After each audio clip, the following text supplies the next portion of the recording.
সময় কখনো পারফেক্ট হয় না, সময়কে পারফেক্ট করে নিতে জানতে হয়। আর যারা করতে পারে তারাই সবসময় হাসি মুখে বাঁচতে পারে। শত কষ্ট হলেও ধৈর্য নিয়ে বেঁচে থাকতে হবে, আর এটাই সফলতা। না হলে সুসাইড করার চিন্তা তো সবার জীবনে একবার হলেও আসে। ভালোবাসা হাত বাড়ানোর জন্য, হাত পাতার জন্য নয়। যখন কেউ একে অপরকে ছাড়া থাকতে পারবে না, সেক্ষেত্রে বাবা মার উচিত সম্পর্কটাকে মেনে নেওয়া। তাতে আপনার সন্তান সুখে থাকবে। প্রয়োজন ফুরালে বিরক্ত লাগবে, এটাই বাস্তবতা।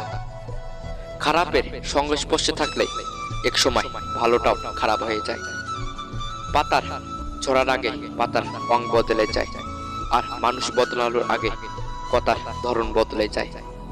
তুমি কাউকে 99 দিন সাহায্য করো, আর একদিন সাহায্য করো না, দেখবে সে তোমার একদিনের সাহায্য না করার কথাটা মনে রেখেছে, 99 দিন সাহায্য করার কথাটা নয়।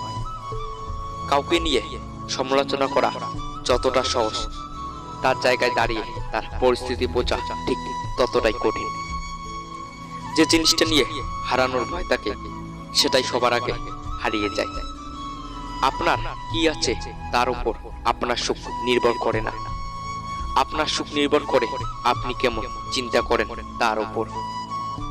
ধনী আর গরিবের মধ্যে একটাই পার্থক্য, ধনীরা খাবার হজম করার জন্য দৌড়ায়, আর গরিবেরা খাবার জোগানোর জন্য দৌড়ায়।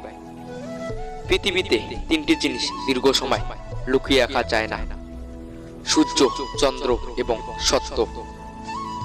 মানুষ ফ্রিতে দুটো জিনিস খুব দেয়: কষ্ট ও পরামর্শ। শূন্যস্থান যেমন সঠিক সংখ্যা ছাড়া পূরণ হয় না, তেমনি সঠিক মানুষ ছাড়া জীবনে ভালো থাকা যায় না। কাউকে অযথা ভুল বুঝে নিজের মনের ভেতর ঘৃণা তৈরি করো না। একবার যাচাই করে দেখো, সে কি সত্যি ভুল করছে, নাকি তুমি ভুল বুঝে তাকে কষ্ট দিচ্ছ।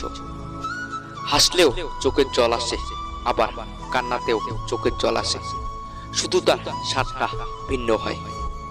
যদি ভিডিওটি ভালো লাগে, লাইক করবেন ও সাবস্ক্রাইব করে পাশে থাকবেন।